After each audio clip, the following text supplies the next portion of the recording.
Salut les jeunes, bienvenue dans cette nouvelle vidéo. Alors de quoi qu'on va parler aujourd'hui? Eh bien on va parler de ça. Alors c'est quoi ça? Eh bien c'est notre Challenger V210 édition sport dont je vous avais promis le test, enfin en tout cas la présentation il y a déjà plusieurs mois puisque on l'a eu au mois de mars 2024. Donc ça fait déjà quelques temps que nous roulons avec. Alors pourquoi je n'ai pas fait cette vidéo plus tôt? Pour deux raisons. La première, c'est parce qu'il a fait un temps tellement dégueulasse que je n'ai jamais vraiment trouvé le moment adéquat pour vous présenter ça sous un jour plutôt, on va dire, acceptable. Et puis la deuxième chose, c'est que après réflexion, et vu ce qui nous est arrivé avec le Volkswagen Grand California que nous avions précédemment, je me suis dit que peut-être c'était bien de faire ce genre de vidéo une fois qu'on avait un peu utilisé, expérimenté le véhicule, parce que quand on fait ça le lendemain de son achat, eh bien quelquefois on ne voit pas tout et on déchante très vite à l'utilisation quelques mois plus tard et on est obligé de faire une autre vidéo pour dire le contraire de ce qu'on avait dit au démarrage, parce qu'on a déjà fait environ 5000 km, un peu plus de 5000 km même, donc voilà, ça nous permet d'en parler de façon un petit peu plus objective.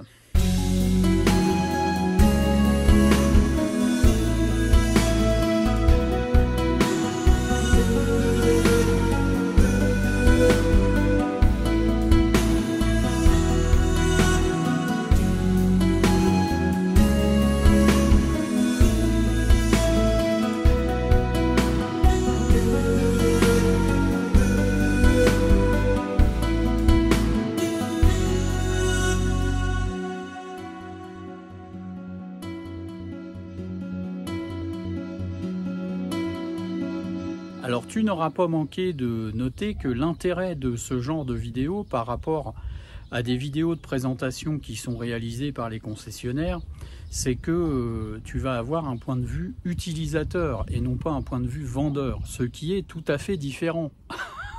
Et d'ailleurs, ça nous a donné une idée tout à fait intéressante, qui est que si toi aussi tu as un camping-car, un van aménagé à toit relevable ou sans toit relevable, quelque chose que tu as fabriqué toi-même ou pas, un intégral, un profilé, une capucine, tu as une famille avec des enfants par exemple et que tu souhaites nous parler de ton expérience personnelle dans l'utilisation de ce type de véhicule et faire profiter notre petite communauté de ton expérience, eh bien n'hésite pas à nous contacter et puis on se donnera rendez-vous quelque part en France.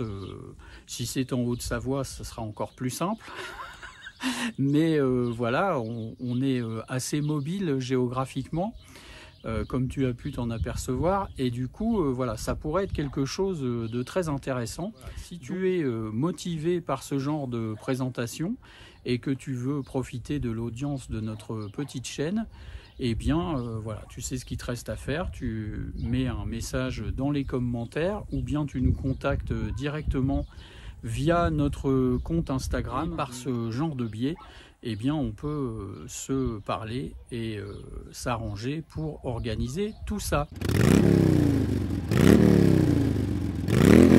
La nomenclature édition sport est assez flagrante, on va dire. On a un beau véhicule qui est effectivement assez racé pour un fourgon. Ça reste quand même un utilitaire à la base. Je trouve qu'ils ont assez chiadé le design avec les jantes alu, les stickers et puis le grand store noir tulle qui finit l'ensemble. Je trouve que c'est assez joli, en tout cas beaucoup plus joli que ce qu'on avait précédemment. Ça, il n'y a pas photo là-dessus.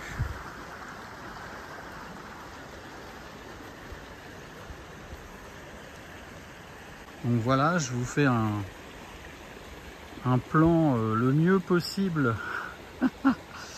Je vais essayer de pas tomber dans la flotte en reculant.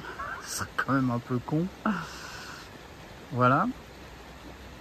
Un véhicule esthétiquement assez sympa, malgré sa longueur, hein, il fait quand même 6,36 m.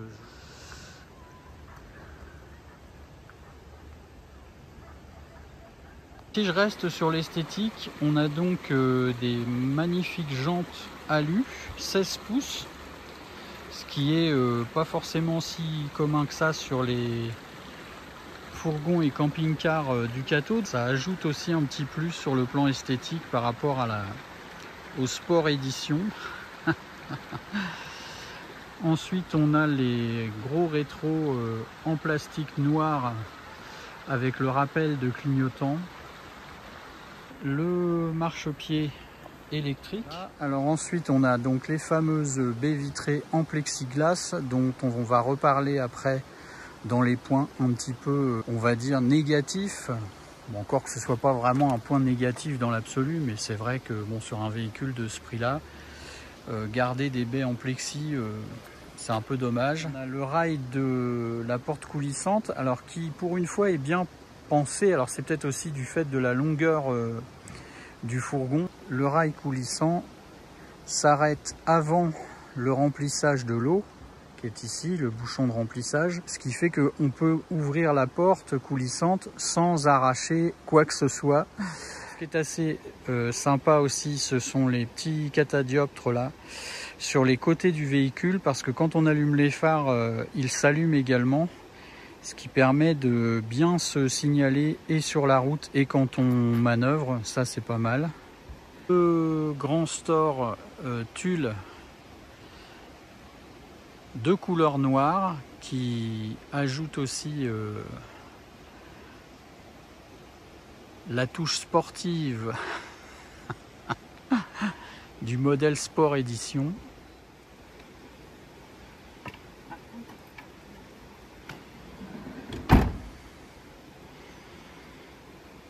Là, je sens que là, on est prêt à aller faire une marche commando, là. C'est ça? Tranquillou, peut-être, mais commando... C'est de l'eau? C'est pas de la bière? Non. Ah bah, je viens pas. Alors, au niveau de la clé du véhicule, il y en a deux, mais il n'y en a qu'une comme celle-là. L'autre, c'est une clé complètement basique qui n'est pas télécommandée. On est obligé de mettre la clé dans la serrure. C'est un peu cheap quand même, ils auraient pu donner deux clés identiques. Et au niveau de la fermeture du van, donc il y a cette touche là qui permet de fermer tous les ouvrants en une seule fois. Et ensuite, pour déverrouiller et pour ouvrir le véhicule, il y a deux manipulations à faire suivant qu'on veut entrer à l'avant, c'est-à-dire quand on le prend pour aller se promener et qu'on n'a pas besoin de monter dans la cellule à l'arrière. Donc on utilise le premier cran ici, donc ça déverrouille uniquement la cabine de pilotage, enfin si je peux m'exprimer ainsi. Et puis le deuxième bouton qui est juste en dessous ici déverrouille la partie caravane, c'est-à-dire la porte coulissante latérale et les deux portes arrière. Alors est-ce que c'est une bonne idée ou pas? J'ai envie de dire oui, parce que comme ça évite, notamment quand on le prend pour aller rouler, ça évite d'ouvrir l'arrière et de laisser éventuellement des intrus s'immiscer dans vos affaires alors que vous êtes à l'avant. Donc ça, je dirais, c'est plutôt bien pensé. Je ne sais pas si je dois te parler de la cassette des toilettes, qui est on ne peut plus classique sur ce véhicule-là. Nous ne sommes pas équipés du système SOG qui permet de se passer théoriquement des produits que tu connais, cette Ford et compagnie, pour éviter les odeurs. Bon, pour l'instant, même avec de fortes chaleurs, nous n'avons pas eu de problème particulier. Les produits en question étant tout à fait efficaces, et le système SOG qu'on avait sur le Grand California ne me semble pas du tout indispensable. Pour la suite, ici et en détail, donc on a l'évacuation du Truma. Il y a un petit cache qui est vendu avec le véhicule, qui est mine de rien assez intéressant, parce que il semblerait que des petites bêtes mal intentionnées, comme par exemple des souris, puissent rentrer à l'intérieur du système, et donc il est mieux de mettre le cache dessus lorsqu'on range le véhicule ou qu'on ne l'utilise pas pendant plusieurs jours, de façon à éviter quelques petits désagréments au cas où la bestiole ferait son nid dans le truma en question. Ici on a la prise de raccordement au 220 volts qui ne présente pas non plus de spécificité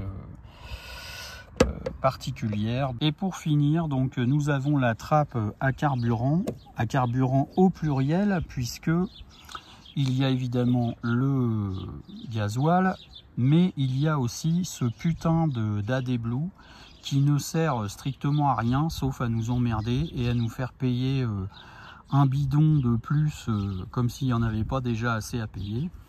Il faut savoir que j'ai déjà fait un plein d'AD Blue alors que le véhicule n'a que 5000 km et qu'il n'avait d'ailleurs que 3000 km lorsque j'ai fait ce fameux plein, parce que Fiat ne juge pas utile de vendre des véhicules neufs avec les pleins de carburant.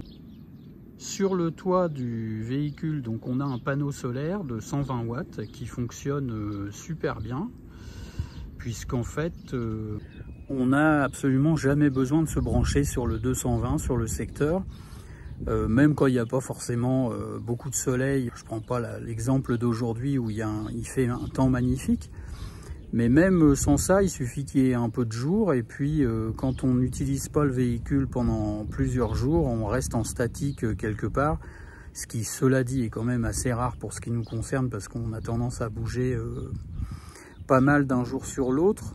Mais voilà, on peut utiliser le frigo en permanence et le laisser allumer en permanence sans être branché sur le 220, même si on ne roule pas.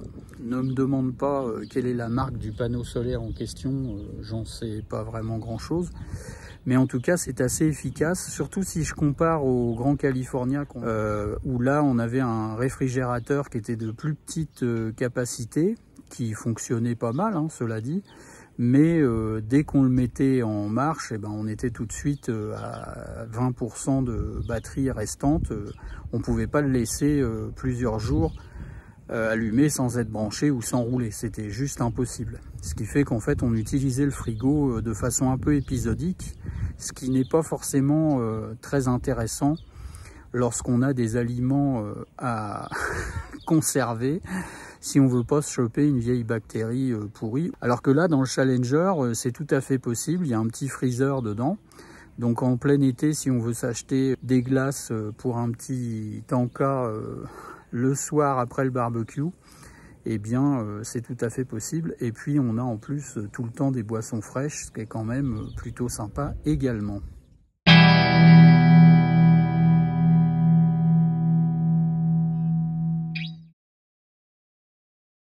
Lorsqu'on arrive à l'intérieur du camion, donc on a le marchepied électrique. Hein. Il y a un petit bouton ici, on appuie une fois dessus et inversement, voilà. Il se rétracte automatiquement lorsqu'on démarre le camion. Là, j'ai retourné les sièges pour te montrer un peu ce que ça donne en configuration salon.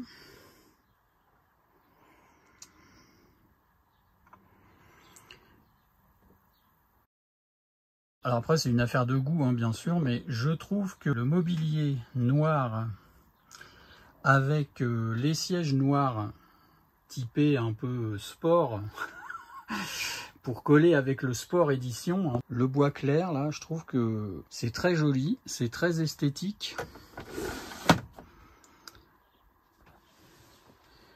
Et ça fait moderne, quoi. Ça fait jeune, ça fait pas un mobilier un peu de bateau comme on a souvent dans les fourgons, avec un mobilier un peu style italien qui est pas toujours juste, qui fait un peu rustique. C'est assez lumineux, hein. Il y a un grand lanterneau dont on va reparler dans l'épisode suivant qui concerne la conduite et l'agrément au volant de ce Challenger. Puis là, je suis au fond, j'ai le dos sur le lit, donc tu vois à peu près l'espace dont on dispose. Alors au niveau du revêtement de sol, c'est du lino, hein, imitation plancher bois, sur les mêmes tonalités que le mobilier clair. Les sièges sont plutôt bien foutus. Ce sont pas des sièges baquets de Porsche, hein, on est d'accord, mais esthétiquement ils sont pas mal. Il y a une belle housse. C'est pas du cuir, hein, c'est du simili-cuir, mais c'est quand même assez épais et du coup je pense que c'est assez résistant et ça va bien esthétiquement avec le style du véhicule. Ce sont des sièges Captain Chair avec donc les accoudoirs que l'on peut bouger, ce qui est assez sympa parce que c'est assez confort, aussi bien à l'arrêt que quand on roule. On a une grande table, très grande table, j'oserais presque dire trop grande par rapport à l'utilisation que nous pouvons en avoir puisque nous ne sommes que deux. Donc ce qui est assez intéressant sur cette table-là, c'est qu'elle a une rallonge qui est elle-même très grande, qui permet notamment de manger à 4 à l'intérieur du véhicule, puisque quand on retourne les deux sièges avant, mais il y a deux personnes qui peuvent se mettre à l'avant et deux sur la petite banquette qui est derrière moi. Et du coup, quand on retourne la table, on a tout de suite un espace assez convivial et on peut recevoir des invités si on veut. Il y a un petit bouton à tirer comme ça. On se retrouve avec un petit truc dans ce style-là. Et je peux bouger donc la petite table comme je veux. Voilà, comme ça, la ramener par là, même pour travailler éventuellement, pour les gens qui font de la vidéo comme nous. On peut l'enlever, hein, bien sûr, d'ailleurs je vais le faire. Voilà, donc il y a des agrafes comme ça et une barre qui permet de la clipser dessus. Cela étant, c'est quand même quelque chose de très lourd et de très encombrant. Et du coup, quand on est deux, on n'a pas forcément besoin d'un gros truc comme ça. Alors je pense que ce que je vais faire, pas plus tard que bientôt, c'est que je vais en fabriquer une autre plus petite en récupérant les attaches qu'il y a sur celle-là et puis on remettra les attaches dessus le jour où on revendra le camion. Ce serait aussi bien avec un truc plus petit, manger l'un en face de l'autre, ce qui est quand même plus convivial que l'un à côté de l'autre. Sur le petit meuble de cuisine, il y a une autre barre de fixation et du coup on peut l'utiliser à l'extérieur, la table, pour manger dehors si on veut. On retrouve le problème que je soulevais tout de suite, et quand je dis soulever, c'est pas juste un jeu de mots. Quand on veut la descendre, ça reste toujours très lourd. On risque de cogner les meubles à l'intérieur du camping-car en la déplaçant. Donc c'est bien que ça existe, mais c'est vrai que le modèle de table n'est pas très adapté au déplacement, on va dire. C'est pour ça que je vais en fabriquer une autre, beaucoup plus simple, beaucoup plus légère et beaucoup moins encombrante. Au quotidien, ce sera quand même plus facile à gérer pour nous deux. Alors au passage, je te montre ça. Voilà, les petites bulles qu'il y a ici, ça fait assez dégueulasse. Ça a été mal collé d'origine, je pense. Donc voilà, je sais pas ce que je vais faire pour ça. Alors, il y a ici aussi sous la table un petit espace de rangement comme ceci. Et puis au fond là, donc on a le petit disjoncteur qui permet de couper les affaires si jamais il y a un problème quand on est connecté sur le 220 volts. Un truc vraiment très appréciable par rapport à tout ce qu'on a pu avoir avant, c'est ça, le dégagement intégral du plafond au-dessus de la cabine de pilotage qui permet de se tenir debout dans la cabine en question. Enfin debout quand on ne mesure pas 2,50 m, hein, bien sûr, ce qui n'est pas mon cas, donc je mesure 1,72 m et donc voilà, j'ai encore un petit peu de place en haut, ce qui fait que quand on vient s'installer pour prendre place au volant, on ne se cogne pas la tronche sur le meuble de rangement qu'il y a au-dessus.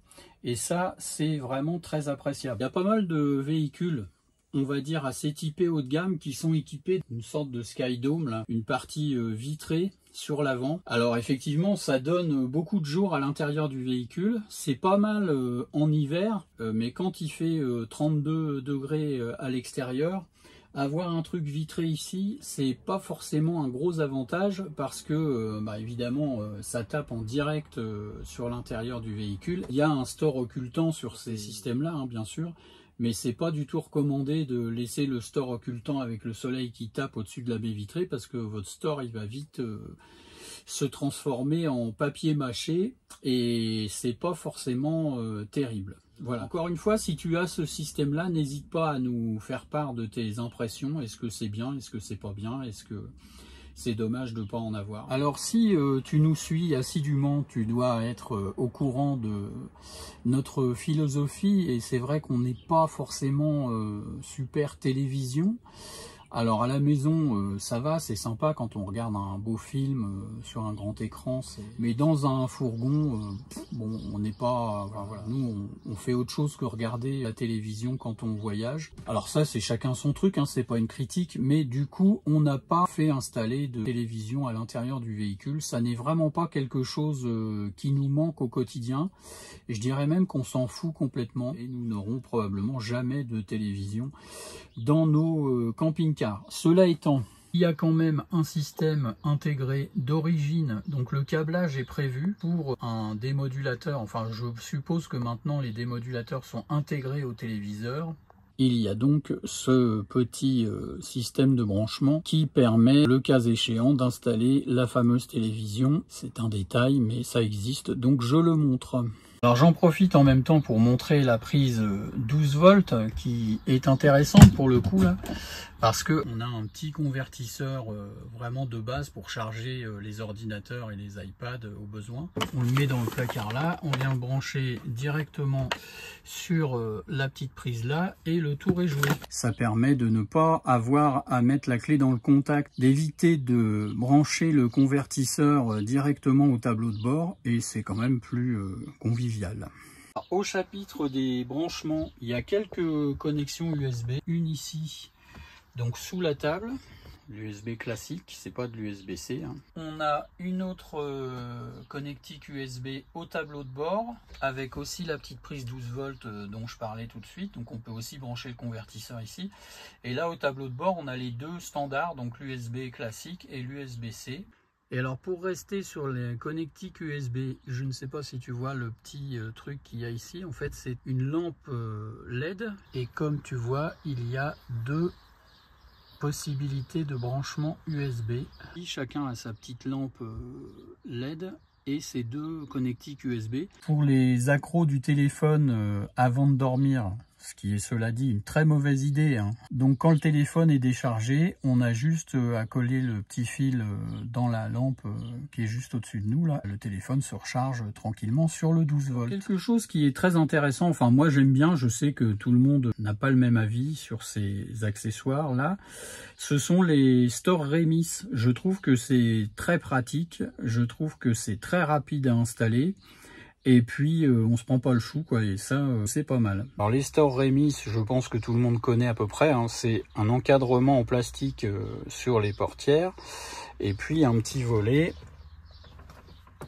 qui s'installe de cette façon. Alors faut y aller quand même prudemment parce que c'est quand même relativement fragile, mais voilà, une fois que c'est installé, donc ça prend un quart de seconde. Et c'est complètement opaque, donc c'est plutôt bien, ça protège du soleil, et la nuit, eh bien, c'est complètement occultant. Il y a évidemment la même chose des deux côtés, hein, bien sûr. Pour ce qui concerne le pare-brise, alors nous on bénéficie du nouveau système. Avant c'était deux rideaux séparés, qu'on clipsait l'un sur l'autre comme ça. Et là aujourd'hui c'est un seul rideau. Alors en théorie il faut le faire à deux mains, mais comme j'ai la main prise par le téléphone, donc une fois tout installé, ça donne un truc dans ce style-là. Et puis voilà ce que ça donne de l'extérieur. Là il n'y a pas photo, on voit pas du tout ce qu'il y a à l'intérieur du véhicule. Voilà, pour le rebaisser c'est plus facile. On remet ça tout au fond du truc. Et si on ne sait pas qu'il y a ça, à la limite, sur le tableau de bord, on ne le voit pas vraiment. Et puis, pareil, pour les deux côtés. Hop. Voilà, c'est bloqué là-bas. Donc tu vois le temps que ça prend, c'est quand même très rapide et super pratique. Pour les baies vitrées, on a un peu le même système. Voilà. Un petit rideau qui se clipse comme ça, et une moustiquaire éventuellement si on veut laisser ouvert et que les sales bêtes ne rentrent pas. Voilà, donc on a ça sur tous les ouvrants. Sur la porte coulissante, donc on a Donc soit la baie vitrée qu'on peut fermer et occulter de la même façon que celle que je viens de te montrer tout de suite. Et puis on a aussi ça, c'est une moustiquaire qui occupe l'espace de la porte coulissante. Et ça permet d'aérer le véhicule sans avoir les petites bêtes à l'intérieur. Voilà. Pour ce qui concerne les lanterneaux, ou plutôt les Sky Dome, donc on a ce système là en plastoc. Alors je sais pas ce qui est le mieux, on en a eu un autre système dans le fourgon qu'on a eu qui était un Globcar précédemment, avec une manivelle à tourner qui ne fonctionnait plus au bout de 5 minutes. Celui-là a l'air d'être un petit peu plus résistant. Alors il y a aussi une moustiquaire, ça c'est le store, aussi une moustiquaire sur le toit. Donc c'est un toit de marque Dometic. Dans les systèmes d'ouverture et de fermeture des baies vitrées, c'est des petits trucs comme ça, hein. On appuie sur le bouton et puis voilà, pour fermer ou pour... Alors il y a 2 crans, on peut utiliser pour faire un courant d'air si on a envie. Alors au niveau du boiler, donc du chauffe-eau, on a un Truma qui fonctionne sur le gaz. Et je vais te montrer après où se trouve la bouteille de gaz. Et puis j'en profite, donc là on est sous la banquette, on a les bouches d'aération du chauffage. Alors les bouches d'aération, il y en a un petit peu partout dans le wagon, même dans la grande soute arrière. Et puis alors pour ce qui est du gaz, il y a un petit compartiment à l'arrière donc du véhicule dans lequel j'ai mis tous les trucs nécessaires, le tuyau, etc. pour la flotte. La bouteille de gaz est ici. Alors c'est une petite bouteille de, je crois que ça fait 6 kg, qui est très facile évidemment à installer et aussi à porter. Alors pourquoi seulement une bouteille de 6 kg et une seule bouteille? Eh bien c'est très simple, c'est parce qu'en fait le chauffage du véhicule fonctionne sur le gasoil, ce qui fait qu'on n'a pas besoin d'avoir une grosse capacité de gaz, puisqu'en fait le gaz ne sert que pour les brûleurs de la cuisine et pour le boiler qui fait de l'eau chaude. Et bon, depuis 6 mois qu'on a le véhicule, la bouteille de gaz de 6 kg est installée dedans et on l'a quand même utilisée très souvent. Et la bouteille est toujours en vie. J'ai pas de chiffres à proprement parler là-dessus, mais la consommation de gaz est vraiment très très limitée, puisqu'en fait ce qui consomme le plus c'est surtout le chauffage, et le chauffage il est en direct sur le réservoir de gasoil. Et en théorie, on ne risque pas de se retrouver en plein hiver avec une panne de carburant, alors à moins évidemment d'avoir oublié de faire le plein. Le plein de gasoil, j'entends, ce qui serait quand même un peu dommage. Au passage, et sur ce sujet, j'ajoute que le chauffage gasoil, on a déjà eu ça sur un camping-car il y a une vingtaine d'années. Et c'était quelque chose qui était extrêmement bruyant, avec un fonctionnement quand le chauffage se déclenchait. Donc j'avais un peu quelques appréhensions par rapport à ça, mais celui-là n'est absolument pas concerné par ça. J'imagine qu'il y a eu un certain nombre de mises à jour et d'améliorations qui ont été réalisées sur ce type de système, et ça ne fait absolument pas de bruit, et ça chauffe vraiment super bien et très rapidement. On n'a pas le système qui permet de rouler avec le gaz ouvert, donc il faut faire attention quand même de bien fermer la bouteille quand on se déplace avec le fourgon. Alors au passage, je te montre le type de charnière et de fixation qui sont fournis avec le véhicule. Alors c'est quand même pas quelque chose de très... durable à mon avis. Alors le clou du spectacle, eh bien ce sera pour la semaine prochaine, puisque, oh putain, le coup de soleil que je me suis pris là, waouh. Bon, enfin donc oui, comme je disais, le clou du spectacle, ce sera pour la semaine prochaine, puisque comme je suis déjà à 30 minutes de vidéo, je me suis dit, comme ça a déjà souvent été le cas, qu'on allait faire ça en plusieurs étapes pour ne pas te saouler trop vite. Et puis surtout pour faire les choses bien à fond et bien détails comme tu sais que j'aime le faire si tu es abonné à notre chaîne. Si tu n'es pas abonné, n'oublie pas de t'abonner pour justement avoir l'exclusivité des nouveaux épisodes qui ne manqueront pas, comme toujours, d'être plein de surprises. Voilà, donc je te dis à la semaine prochaine pour la suite de la présentation de ce Challenger V210 édition sport avec le clou du spectacle. Prends bien soin de tous ceux que tu aimes, profite de la vie comme il se doit et du magnifique soleil qu'il fait en ce moment. Et à plus. Salut!